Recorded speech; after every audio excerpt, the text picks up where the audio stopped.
meyakini air kelapa pasti ada semata-mata karena proses alamiah dari akar ke batang, dari batang ke daun, atau dari batang ke ranting, lalu ya memang akan ada air kelapa. Jika kita mengatakan di situ tidak ada Allah, tidak ada masyiatullah, tidak ada kehendak Allah, tidak ada kudratullah, tidak ada kekuasaan Allah, kita bisa musyrik di sini. Kenapa musyrik? Salat juga.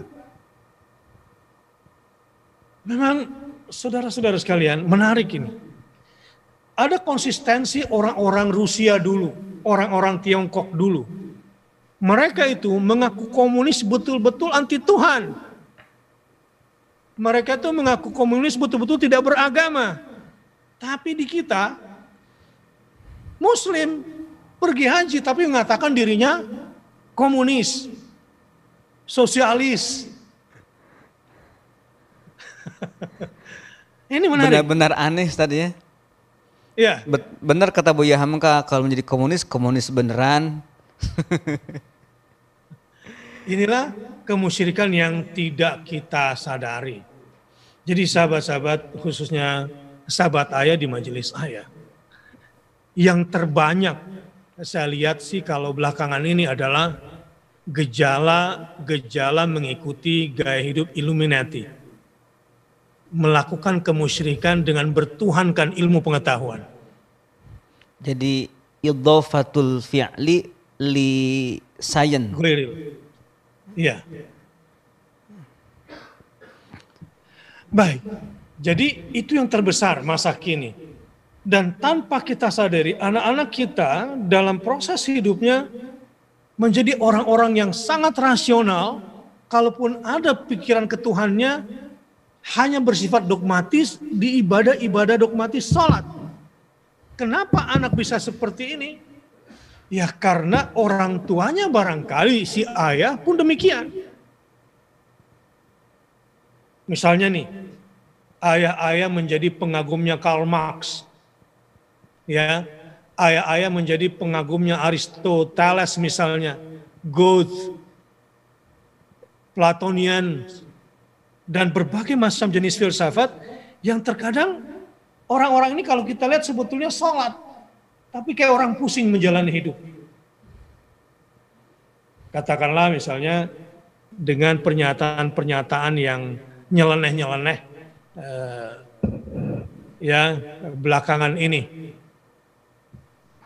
Misalnya, udahlah nggak usah sok lebih hebat dari Tuhan. Loh kok gitu? Ngapain Anda nolong-nolong Tuhan? Tuhan nggak butuh kok pertolongan Anda.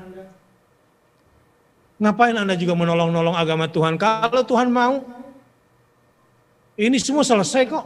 Urusannya sendiri memang Tuhan mau begini. Udahlah kamu gak usah ikut campur pada urusan Tuhan. Masya Allah. Jadi kalau begini nih udah lebih belibet lagi nih masuknya nih. Nah, silakan Ustaz Deden komenkan dulu deh. Ada ayat terkait itu nggak? Misalnya tentang intan surullah misalnya. Baik Ustaz. Memang tadi belum sampai kepada syirik apa yang dimaksud.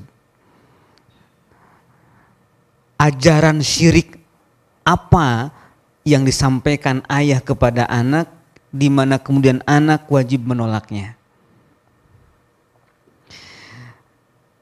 Orang-orang sekarang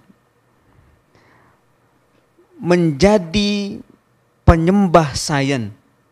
Seakan sains itu yang memberikan manfaat dan mudarat.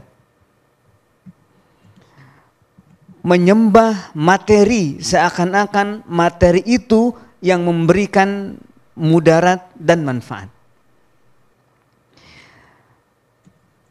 Dan itu ada ilmunya. Ada cara berfikirnya.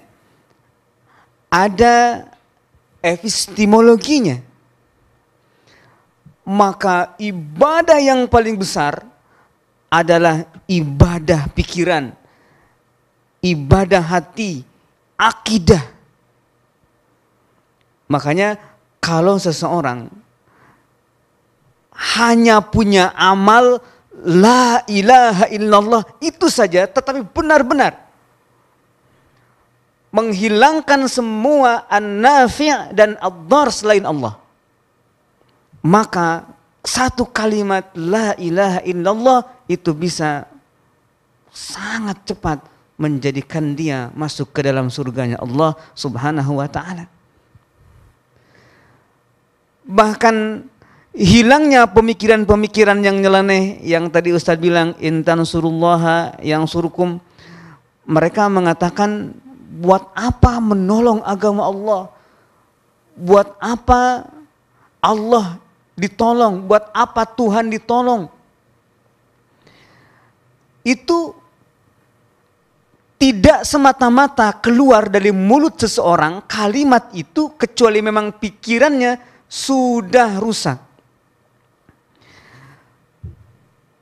Pikirannya sudah tidak ada Allah di situ, menyandarkan fi'al, af'al kepada selain Allah Subhanahu wa ta'ala, karena kita tahu sebenarnya yang dimaksud menolong agama Allah itu bukanlah Allah butuh kepada pertolongan kita, tetapi kita yang butuh kepada Allah. Kita yang mendesak sekali membutuhkan pertolongan Allah Subhanahu wa ta'ala.